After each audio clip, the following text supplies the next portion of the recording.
আমরা এই মুহূর্তে যাচ্ছি মাঝের চরে, যে কুম্ভ মেলা হচ্ছে সেখানে। আপনাদের জানিয়ে রাখি, আপনারা যদি আসতে চান আপনারা কল্যাণী স্টেশনে নামবেন, নেমে সামনের দিকে এসে এখান থেকে ম্যাজিক গাড়ি যাচ্ছে, 25 টাকা করে ভাড়া। সেই গাড়িতে আপনারা স্ট্যান্ড থেকে উঠবেন, ম্যাজিকের স্ট্যান্ড আছে, এদিক ওদিক না গিয়ে আপনারা ম্যাজিকের স্ট্যান্ডে আসবেন, সেখান থেকে 25 টাকা ভাড়া। আমরা এখন যাচ্ছি, পুরোটা আপনাদের দেখাবো। ই নিউজ ভারত এবং খবরাখবরের সঙ্গে থাকুন, আমরা আপনাদের পুরো যাত্রাপথটা দেখাবো, কিভাবে আমরা মাঝের চরে যাচ্ছি, কুম্ভ মেলা কোথায় হচ্ছে সবটা দেখাবো। আমরা এই মুহূর্তে রয়েছি কল্যাণীর হাইওয়ে না, এটা ভেতরের রাস্তায়, মেন রাস্তায়, যেখান থেকে স্টেশন রোড যাওয়া যায় সেই রাস্তায়। দেখুন, আমরা আমাদের ড্রাইভার যিনি আছেন, অর্থাৎ যিনি ড্রাইভ করছেন, দাদার সাথে কথা বলতে বলতে আমরা এগিয়ে যাচ্ছি। বলছে মিনিমাম আধ ঘন্টা সময় লাগবে, 30 মিনিট সময় লাগবে মাঝের চরে পৌঁছতে। আমরা মাঝের চরের উদ্দেশ্যে রওনা দিয়েছি। সঙ্গে রয়েছে, আমার সাথে রয়েছেন আমাদের এডিটর সোমা ভট্টাচার্য, আর রয়েছেন সুনন্দ অধিকারী মানে বুম্বা। আমরা তিনজনে মিলে চলেছি।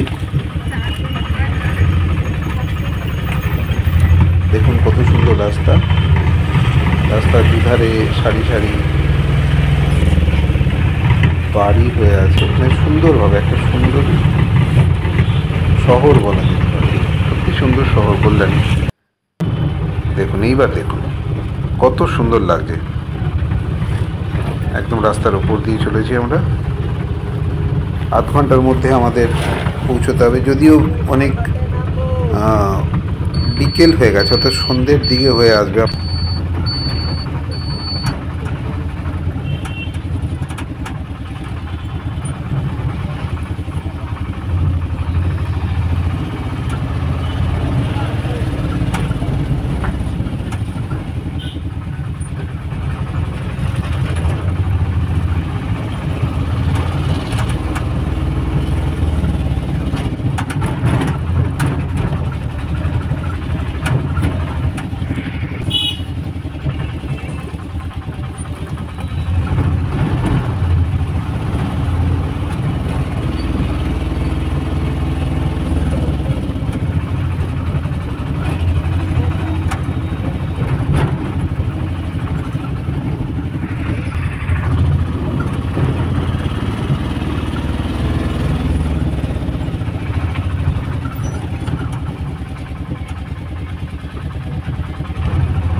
এই মুহূর্তে আমরা এসে পড়েছি একটি মন্দিরের সামনে, এবং এটা দেখা যাচ্ছে একটি মোরাম রাস্তা।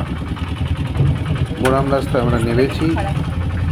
আমরা যিনি গাড়ি চালাচ্ছেন তার থেকে জানলাম এখান থেকেও প্রায় 10 মিনিট লাগবে যেতে, কিন্তু রাস্তার অবস্থা খুবই খারাপ। আমরা ঠিকমতো বসতেও পারছি না, ক্যামেরাও করতে পারছি না। দেখুন, আস্তে আস্তে আমরা ভেতরে যাচ্ছি, কিন্তু ভীষণ ঝাঁকুনি, ক্যামেরা ঠিকমতো রাখা যাচ্ছে না, কাজেই হয়তো একটু লাফালাফি হবে ক্যামেরার। নিশ্চয়ই শুনতে পাচ্ছেন আওয়াজ। যেখানে এই কুম্ভ উৎসব হবে, বঙ্গ কুম্ভ মেলা, আলো ঝলমল করছে, সেই স্থানে আমরা যাচ্ছি, কিন্তু রাস্তার অবস্থা খুব খারাপ। যিনি গাড়ি চালাচ্ছেন তিনি বারে বারেই বলছেন, এবং আমরা দেখতে পাচ্ছি, আমরা কেউ ঠিকঠাক বুঝতে পারছি, এবং হাতের ক্যামেরাটাও ছিটকে ছিটকে যাচ্ছে। দেখুন, আমরা প্রায় এসে গেছি আমাদের গন্তব্যস্থলে। দেখতে থাকুন। দাদা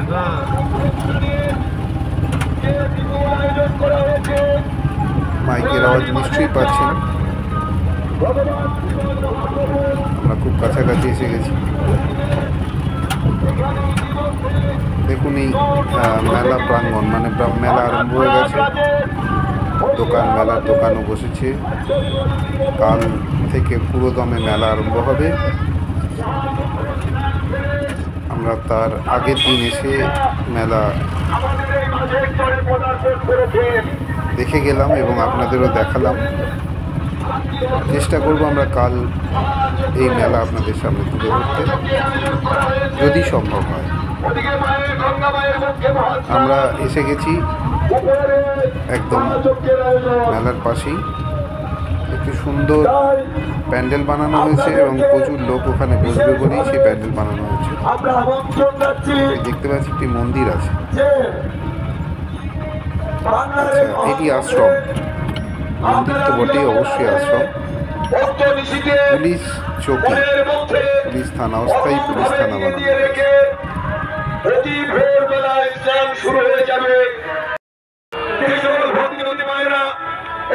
আমরা এসে পৌঁছেছি মাঝের চরে, কল্যাণীর মাঝের চরে।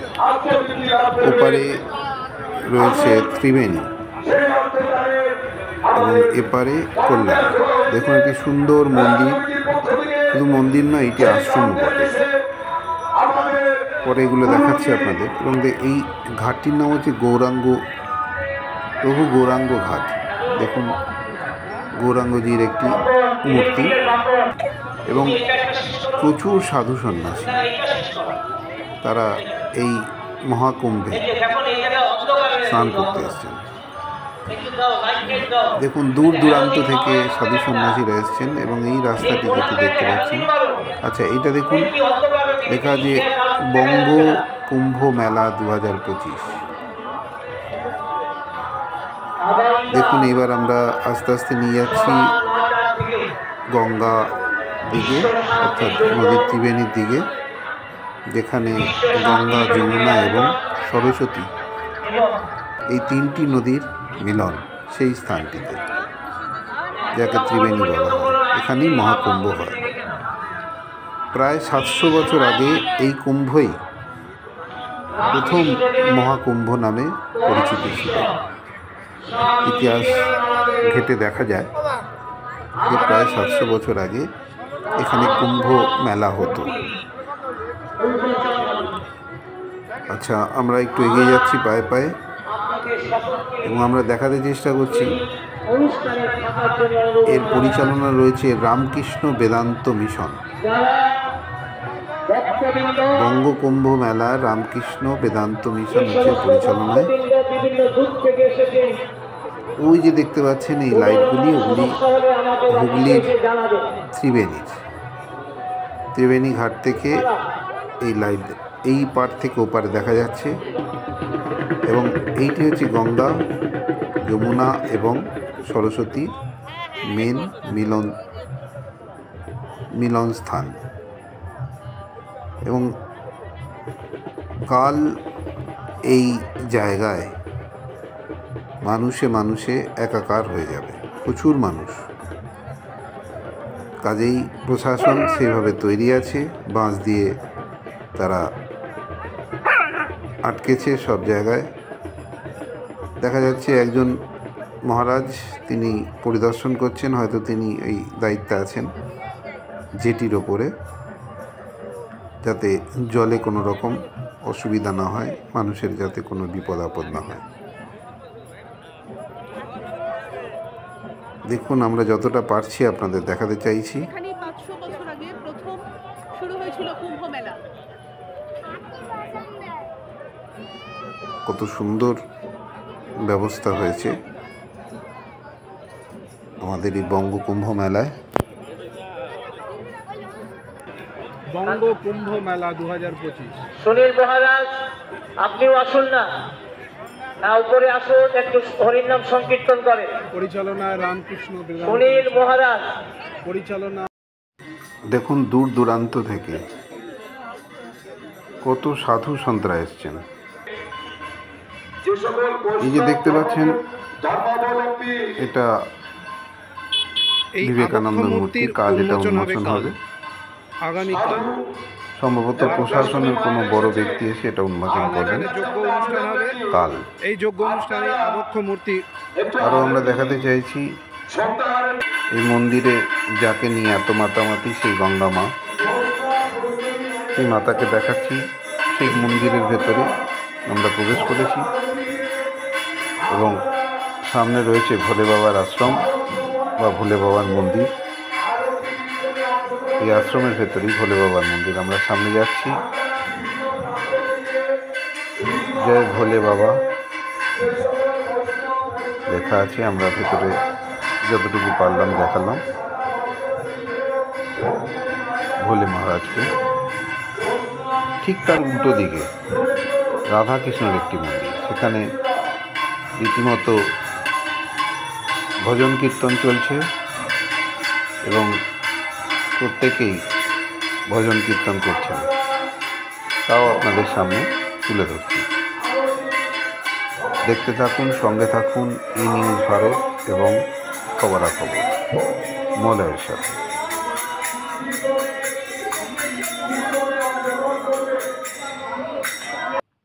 ভারতবর্ষের যে 144 বছর বাদে যে মহাতিথিযোগ পড়েছে, তাই এলাহাবাদ প্রয়াগে অনেকে বাংলার অনেক ভক্তপ্রাণ আকুলিত বিকুলিত যেতে পারেনি। সেই তিথি আগামী 12ই ফেব্রুয়ারি অর্থাৎ আগামী দিন বুধবার 29শে মাঘ এই পুণ্য লগ্নে কল্যাণী মাঝের চরে মহা স্নানের আয়োজন করা হয়েছে। এই স্নানে ইতিমধ্যে সেই এলাহাবাদ থেকে অনেক সাধু সন্তজি ওখানকার স্নান সেরে এই মেলাতে আগত হয়েছেন। তাই আপামার বাংলাবাসীকে আমরা আমন্ত্রণ জানাই যে আপনারা প্রত্যেকেই এই পুণ্য লগ্নের এই মূল্যবান সময়টুকু অবহেলায় ব্যর্থ না করে এই মহা স্নানে অংশগ্রহণ করবেন। জয় গুরু। মহারাজ, এই বছর যে কুম্ভ মেলার আয়োজন হয়েছে ত্রিবেণীতে মাঝের চরে, দুটো কুম্ভ মেলার কি পার্থক্য দেখছেন? আমাদের যদি কুম্ভমেলা পার্থক্য, সবচেয়ে বড় কুম্ভমেলা পার্থক্য এইটাই, ওটা যুক্ত বেনি, আমাদের হলো মুক্ত বেনি। আচ্ছা, আমাদেরটা সবচেয়ে বেশি হলো, হ্যাঁ, আমাদের সবচেয়ে বেশি পূর্ণতা লাভ করতে গেলে আমাদের এই ত্রিবেণী, আমাদের মাঝের চরে যে গঙ্গা, এখানে গঙ্গা, যমুনা, সরস্বতী। সরস্বতী মা ওপারে আছে, যমুনা এপারে, মাঝখানে মা গঙ্গা। এইটাকে থেকে আমাদের সয়টা যে এটা মানে মুক্ত জল আপ ডাউন কারণে জোয়ার ভাটা হয়। কিন্তু এলাহাবাদের যে কুম্ভটা ওটা যুক্ত বেনি, মানে জলটা এসে আটকিয়ে আছে। ওকে সরস্বতী নদী দেখা যায় না, যমুনা আর গঙ্গা মাকে দেখা যাচ্ছে। আর ওখানে জোয়ার ভাটাটা মনে হয় না।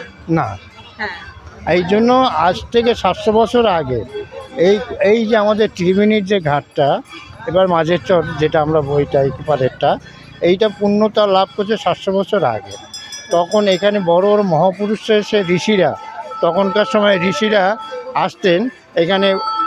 এখানে এই ঋষিরা এসে এই আমাদের গঙ্গার ঘাটে এসে এনারা চান করতেন। তখন এই যখন মুসলমানদের যে মোগল সাম্রাজ্য রাজ্যে মুর্শিদাবাদ কুলি খান যখন আমাদের এই বাংলাতে যখন অ্যাটাক করে মুসলমানরা, তখন ওপারে জাফর আলী খান উনি কী করলেন, ওই যে আমাদের ত্রিবেণী ঘাটে ওখানে আমাদের একটা বিষ্ণু মন্দির আছে, আর ওই বিষ্ণু মন্দিরটাকে মাজার বানানো। এখনও যদি তুমি যাও, ওই যে বিষ্ণু মন্দিরটা যা দর্শনীয় যে বাইরের চেহারা, আমাদের দেবদেবীর মূর্তি ওখানে লাগানো আছে ছোট ছোট করে। সেই সময় থেকে এটা বন্ধ হয়ে যায়। তখনকার সময় অনেক হিন্দুদের মেরেছিলেন তখন মুসলমানরা। তারপর আমরা 703 বছর আগের পর ঘটনাটা আমরা অ্যানালাইসিস করে আমরা ওই পারে এই ত্রিবেণী এই কুম্ভমেলাটা শুরু করি। তখন আমরা আমাদের অনেক মহারাজরা ছিলেন, তখন দেখলাম যে মা গঙ্গা তো দুপারে ছিল। তা দুপারে ছিল, এপারে আমাদের যমুনা মা আছে, এপারে যমুনা, ওপারে মা সরস্বতী আছে, মাঝখানে মা গঙ্গা আছে।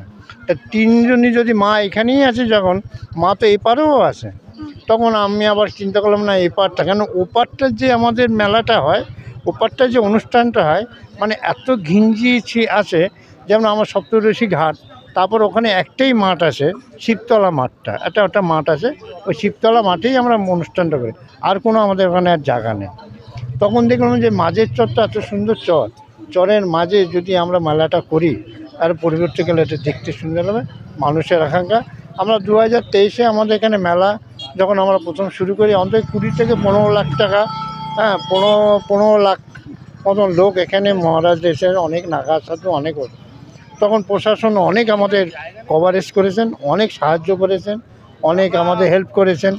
বর্তমানে এখন যে আমাদের বর্তমানে পরিস্থিতি যা অবস্থা যা দেখা যাচ্ছে, এখন যে এইবার মেলাগুলো যেটা হচ্ছে এটা আমরা প্রশাসনের কাছে আগামী আমাদের সিএমের কাছে একটু বলবো যে বিশেষ করে আমাদের এই মাঘী সংক্রান্তি চানের সময় যাতে আমাদের মাধ্যমিক পরীক্ষাটা না দেয়, নাহলে আগের দিক নাহলে পরের দিক। কেন আমরা পিসফুলিভাবে এগুলো প্রচার করতে পারছি না, আমরা মাইক বাজাচ্ছি কিন্তু এই সাইডটায়, কিন্তু ওদিকে দিচ্ছি না। কতগুলো প্রোটোকল আছে আমাদের মেনে চলতে হয়, সেই মেনে চলাতে কাজে আমাদের মেলা যে আনন্দটা একটু লুপ্ত হয়ে যাচ্ছে। এটা নিয়ে আমরা ভবিষ্যতে ভাববো। আচ্ছা, কালকে যে পুণ্যস্নান আছে কত লোকের আগমন করতে পারে বলে অনুমান করছেন? কালকের যে পুণ্যস্নানের যে আমাদের মাহাত্ম্য, কালকে সত্যিকারের মাঘের দিন সেদিনকার আমার একটা অনুষ্ঠান হচ্ছিল, সাধু সমাজে সম্মেলন হচ্ছিল। তখন আমি বললাম যারা এই এলাহাবাদে যেতে পারোনি, অনেক আশা ছিল, অনেক কিছু করা ছিল, সেটা যদি এলাহাবাদে যে পুণ্য হবে তার চেয়ে যদি মাঝের চার ওপারে ত্রিবেণী ঘাটে যদি একবার যদি মাঘী সংক্রান্তি যদি চান করতে পারে তাতে ওর চেয়ে এলাহাবাদের চেয়ে বেশি পুণ্যতা লাভ হবে। এটা বেশি কেন এটা মুক্ত হবে, এটা এটা করার জন্য এই জন্য আমরা এই করেছি। আচ্ছা, সম্পূর্ণ মেলার পরিচালনার দায়িত্বে কারা আছে? মেলার পরিচালনার দায়িত্বে বিশেষ করে আমি সব ব্যাপার হলো কি আমার বিশেষ দায়িত্বটা বেশি আমার কাছে। দায়িত্ব কিনে যতই যে আজকের আমার দেরি হলো, আজকের আমি পারমিশন নিয়ে আমার মেলার পারমিশন নিয়ে আমি মেলার প্রাঙ্গণে ঢুকলাম। আমি এতদিন ধরে আমি এখানে অনেক ছেলেরা জানে বাবা কি করছে। আজকে সারাদিন আমি সকালবেলা কল্যাণীতে এসে আবার বেরিয়ে গিয়ে জেলা পরিষদের কাছে গেলাম। আজকে জেলা পরিষদ আমাকে মেলার পারমিশন সার্টিফিকেটটা দিল, সেইটা গিয়ে আবার থানায় জমা দিলাম আর এইচডি অফিসে জমা দিয়ে এই সবে মেলার প্রাঙ্গণে ঢুকলাম। আমরা 7 দিন রেখেছি, এটা 16 তারিখ অবধি চলবে। ধন্যবাদ। এই মেলাতে কি মুখ্যমন্ত্রী আসার কথা আছে? উনি আসবেন এখনো পর্যন্ত জানেন? মুখ্যমন্ত্রী আমাকে যেভাবে বলেছেন, ওনার আসার আমি উদ্বিগ্ন দেখে আমার খুব আনন্দ লাগলো। উনি বলছে আমি যাবই, কিন্তু যবে থেকে ওনার সাথে ফার্স্ট মিটিং হয় 9 ডিসেম্বর, তা 9 ডিসেম্বরের পর 7 দিন পর থেকে তা মুখ্যমন্ত্রীর তরফ থেকে প্রোটোকলের যে একটা ব্যবস্থা আছে, পুরো 15 দিন ধরে এখানে চেক আউট করা হয়েছে। কি প্রবলেম, কোথায় অসুবিধা, কী হবে সব দেখে ওনারা মুখ্যমন্ত্রীর কাছে রেড সিগন্যাল দিয়ে দিলেন না এখানে আসা যাবে না। আমাদের বিশেষ যে প্রবলেমটা যেটা আমাদের ওরা যে ধরনের আমাকে এই মুখ্যমন্ত্রী আসার জন্য যে মানে কাজকর্ম যা কী করতে হবে যা দিয়েছে আমার করা সম্ভব না। কি সম্ভব না? 2টো রানওয়ে, আমার রানওয়ে একটা, রাস্তা একটা, আমার রাস্তা 2টো না হলে হবে না। 100খানা গাড়ি পার্কিং সেলিব্রিটিতে থাকার জন্য, মুখ্যমন্ত্রী তার বডিগার্ড থাকার জন্য, এরা অনেক কিছু দেওয়াতে এই রাস্তা উঁচু নিচু রাস্তাকে ডেভেলপমেন্ট করা। বাবা এই শর্টটা আমি পারবো না, আর এই রাস্তা আমার না, এটা পঞ্চায়েতের, ওনারা যদি করেন ওনারা করবেন করে তবু উনি বলেছেন যদি যাই আমরাই প্রথম গেছি। তারপর ওপারেও লোকেরাও গেছিলো গিয়ে মুখ্যমন্ত্রীকে আনার জন্য, তারপর 2 পক্ষ দিয়ে দেখলাম শুনলাম যে উনি আসবেন না, যদি বা আসেন প্রোটোকল না মেনেই আসবেন, যদি একবার দেখা করে যদি যেতে হয়। আমরা আশায় আছি। আপনারা শুনলেন সাধু সন্ত মহারাজদের তরফ থেকে অনেক আশা রাখা হচ্ছে যাতে মুখ্যমন্ত্রী কুম্ভ মেলায় এই মাঘী পূর্ণিমা স্নানের দিন অবশ্যই আসেন, তারা এই আশাটাই করছেন। এখন আমরা আপনাদের দেখাতে থাকবো পুরো দৃশ্য কুম্ভ মেলার। কালকের পর্যন্ত পরের দিনও আপনারা আমাদের সঙ্গে থাকুন, ই নিউজ ভারত এবং খবরাখবরের সঙ্গে থাকুন। ক্যামেরায় মলার সাথে আমি সোমা ত্রিবেণী।